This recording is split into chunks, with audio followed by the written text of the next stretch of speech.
Magandang araw mga suki. Another pa-order na naman ang na-receive natin today, kaya naman tara samahan niyo akong i-prepare tong mga niluto ko. Maaga pa lang niluto ko na yung cordon bleu kasi kailangan pa siyang palamigin bago hiwain.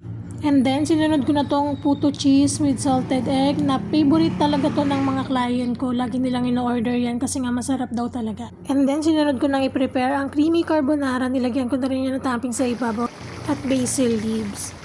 Sumunod naman na salang ay kare-kare, pero hindi naman kasi ako yung nagluto ng kare-kare kaya hindi ko siya na-videohan. Asawa ko yung nagluto ng kare-kare kaya ayan, rekta na tayo dito sa napakasarap na menudo. Sobrang sarap talaga niyan.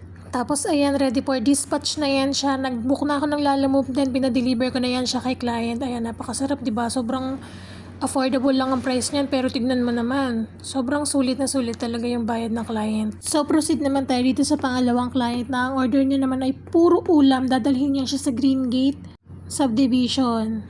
3 putahe ng ulam ang order ni client. Pininyang manok chop suey at menudo. Tapos ayan, na-plating ko na yan sila dyan. Then pinadeliver na rin agad. Grabe no, parang ang bilis-bilis ng niluto. Pero ang hirap talaga.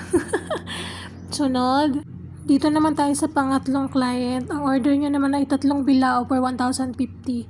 1,050 lang yung 3 bilao na yan. O diba, sobrang sulit. Best seller ko yung bilao na yan. And then, nung gabi umorder ang mga taga BPO company ng mixed calamares and fish fillet. Dinala yan sa MOA. Pangapat na client naman, ang order niya 2 tray ng kaldereta. Uy, ang sarap talaga ng kaldereta na yan. One of my best seller din po. Kaya sa mga gustong makatikim, order na kayo. Then siningit namin itong magluto ng sweet and sour na pampano kasi gutom na kami.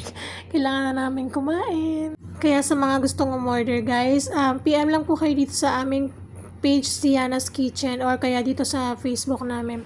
Location po namin dito po sa Plaridel Subdivision. Ayan, splash ko na lang po sa screen.